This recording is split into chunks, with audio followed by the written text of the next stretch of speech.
Hello and welcome to my kitchen. This is Itidal from Indulgewithiti, and today I'm going to be sharing this time-saving tomato sauce recipe. As a busy mom of two, time is of the essence and I don't want to spend longer than I have to cooking any meal in my kitchen.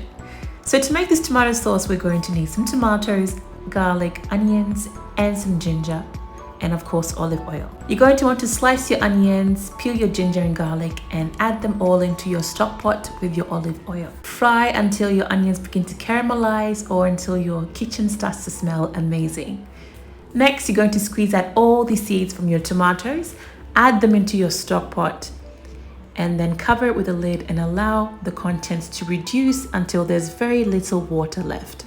Next, we're going to use a hand blender to puree all the ingredients into a nice sauce, and then I'm going to place my sauce into my giant ice cube trays for freezing. You can also use some freezer bags for your convenience or any containers that are a good size. I like using these trays because all the portions are equally measured and it's very convenient for when I want to make jollof fries, sauces, and some stews.